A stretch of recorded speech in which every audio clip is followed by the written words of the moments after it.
یہ الفاظ زبان پر لاتے ہوئے بھی دل کٹ رہا ہے کہ ہمارے دارالعلوم کے گرامی میرے بہت ہی محسن اور مشفق بھائی، جن کے ساتھ میرا 75 سال کا ساتھ رہا ہے، آج وہ اللہ تبارک و تعالیٰ نے ان کے وقت موعود پر انہیں اپنے پاس بلا لیا۔ اس صدمے کے اظہار کے لیے میرے پاس کوئی ذخیرہ نہیں ہے۔ ہم سب کے لیے ایک بہت بڑا صدمہ ہے، ایک عظیم سایہ ہمارے سر سے اٹھا ہے۔ آپ حضرات جانتے ہیں کہ تقریباً 2 سال سے حضرت صاحب فراج تھے، لیکن اسی دوران الحمدللہ وہ باتیں بھی کرتے تھے اور مجموعی اعتبار سے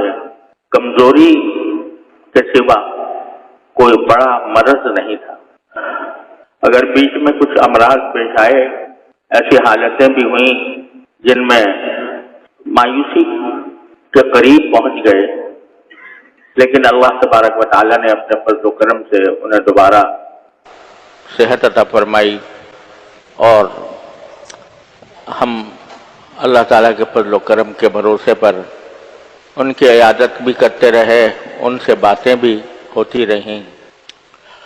اور اب کچھ عرصے سے ان کی جو رپورٹیں ہیں وہ بھی بہت اچھی آ رہی تھیں۔ ابھی کچھ عرصے پہلے تک ان کے گردے کی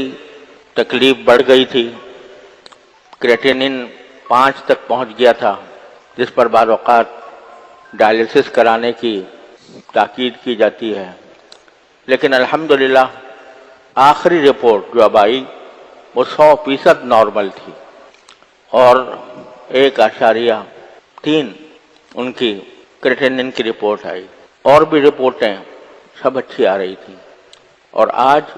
انہوں نے باتیں بھی کی، اور مغرب کے بعد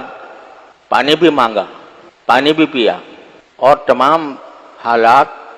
تقریباً نارمل جیسے تھے۔ صرف اتنی بات ہے کہ کمزوری بے انتہا تھی، جس کی وجہ سے غذا ان کو ناک سے دی جا رہی تھی۔ لیکن اچانک میں عشاء کی نماز کی اذان کے بعد نماز کی تیاری کر رہا تھا کہ اتنے میں مجھے وہاں جو ان کے پاس ان کی تیمارداری کے لیے ماشاءاللہ دن رات اپنے ساتھی لگے ہوئے تھے، ان کی طرف سے پیغام آیا کہ طبیعت بگڑ رہی ہے۔ جا کر میں نے دیکھا تو ان کے سانس کی رفتار، جسے سیچوریشن کہتے ہیں، وہ بہت گر گئی تھی۔ آکسیجن لگائی گئی، پوری آکسیجن لگائی گئی، لیکن وہ کسی طرح قابو میں نہیں آ رہی تھی، اور غالب گمان یہ ہے کہ صرف 1 منٹ کا فرق تھا کہ 1 منٹ کے اندر سانس کی رفتار 0 تک پہنچ گئی، اور بظاہر ایسا لگتا ہے کہ شاید دل کا حملہ ہوا، اور اس کے نتیجے میں سانس کی رفتار بھی نیچے چلی گئی۔ تھوڑی دیر تک جو تدبیریں ڈاکٹروں نے بتائی تھیں، ٹیلی فون پر ان سے رابطہ بھی تھا اور آ بھی رہے تھے، اس کے مطابق تدبیریں بھی کی جاتی رہیں، لیکن جب وقت اللہ تعالیٰ کا مقرر کیا ہوا آ جاتا ہے تو کوئی تدبیر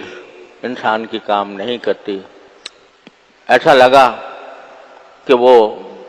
ہم نے جو محسوس کیا کہ جو علامتیں مانیٹر پر آ رہی تھیں، ان کے لحاظ سے ان کا بلڈ پریشر بھی گر گیا تھا، اور سیچوریشن بھی گر کر 0 تک پہنچ گئی تھی۔ لیکن یہ امید بھی تھی، اللہ تعالیٰ سے آس بھی لگائی ہوئی تھی کہ جو ان کے معالج ہیں وہ پہنچنے والے تھے، وہ آ کر ہو سکتا ہے کوئی، انہوں نے ٹیلی فون پر جو تدبیریں بتائی تھیں وہ بھی الحمدللہ کی گئیں،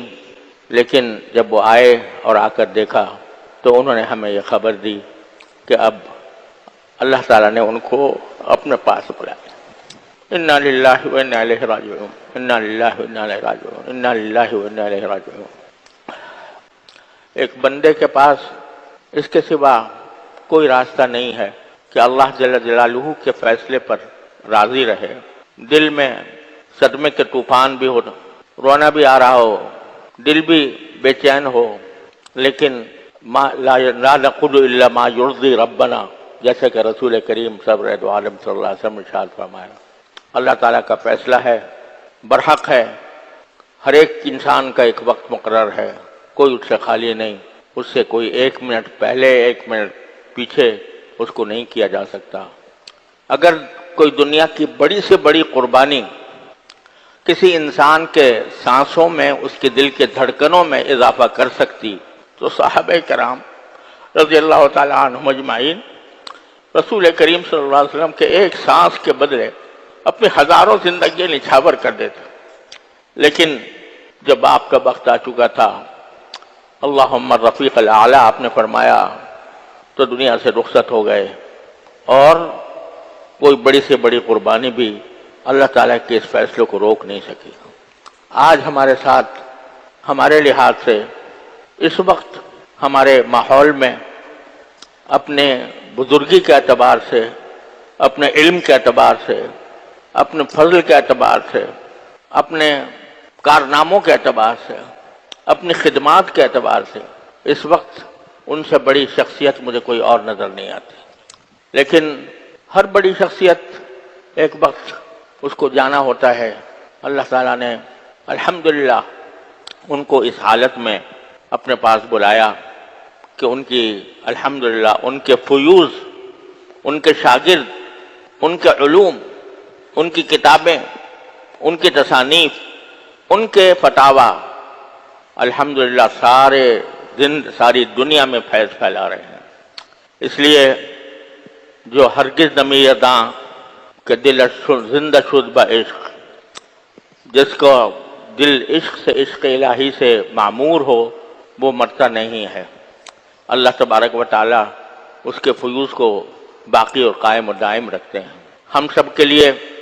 اس وقت صدمہ بہت بڑا ہے، لیکن اللہ تعالیٰ کے فیصلے پر راضی ہونا ہی ایک مومن کا نشان ہے۔ اس پر جب بھی صدمہ ہو تو انا للہ و انا الیہ راجعون کثرت سے پڑھنا چاہیے۔ اور میں آپ حضرات سے یہ درخواست کرتا ہوں، سب سے درخواست کرتا ہوں کہ جو وقت ہے اس کو زیادہ سے زیادہ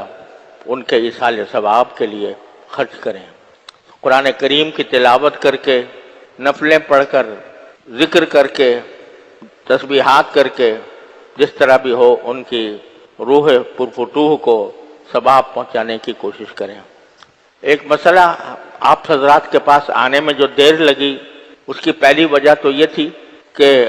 ابھی ہمیں یقین کرنا تھا کہ واقعتاً یہ حادثہ پیش آ گیا ہے،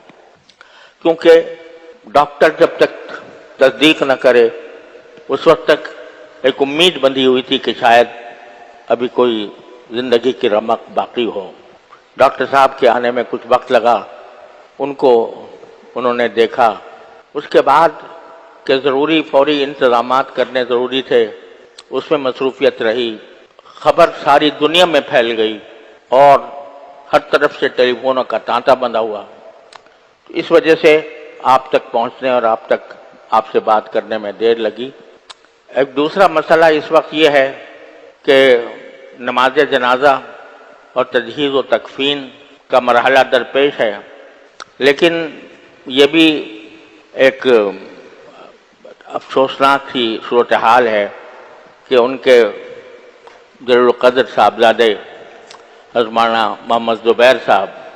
اللہ تعالیٰ ان کے عمر میں، علم میں، عمل میں برکت عطا فرمائے، وہ اس وقت سفر پر ہیں، اور نماز جنازہ کا وقت کا تعین اس بات پر موقوف ہے کہ ان کی واپسی کے لیے جو سیٹیں بک کرائی جا رہی ہیں ان کا صحیح پتہ چل جائے۔ ان کا صحیح پتہ چلنے کے بعد ہم یہ فیصلہ کر سکیں گے کہ نماز جنازہ کس وقت کی جائے۔ ظاہر ہے کہ حضرت رحمۃ اللہ علیہ کہ وہ ولی اقرب ہیں، اور انہی سے اجازت لے کر اور انہی کے مشورے پر ہمیں عمل کرنا ہے۔ اس لیے ابھی اس کا انتظار ہے کہ ان کی کون سی پربات سے ان کی سیٹ ہوتی ہے۔ جب وہ صورتحال واضح ہو جائے گی تو انشاءاللہ ہم اعلان کریں گے کہ نماز جنازہ کب ہوگی، اور اس سے پہلے آج رات میں ہی امید ہے کہ انشاءاللہ صورتحال واضح ہو جائے گی تو ہم رات ہی میں بھی اعلان کرنے کی کوشش کریں گے، ورنہ زیادہ سے زیادہ صبح فجر میں اعلان ہو جائے گا۔ اس وقت تک آپ حضرات پرسکون رہیں اور اللہ تعالیٰ سے لو لگائیں، اللہ تبارک و تعالیٰ سے ان کی مغفرت کی، ان کے درجات کی بلندی کی دعائیں کریں، اور جتنا ہو سکے انہیں ایصال ثواب کرنے کی کوشش کریں۔ بس یہ چند کلمات تھے جو مجھے آپ حضرات سے اس وقت کہنے تھے۔ اللہ تبارک و تعالیٰ اپنے فضل و کرم سے ہمیں اس عظیم صدمے کو سہارنے کی توفیق عطا فرمائے، اور اللہ تعالیٰ ہمارے ملت پر، ہماری قوم پر، ہمارے ملک پر، ہمارے دارالعلوم پر جو صدمہ آیا ہے، اللہ تبارک و تعالیٰ اس کی ذمہ داریوں سے اپنی رضا کے مطابق عہدہ برا ہونے کی توفیق عطا فرمائے۔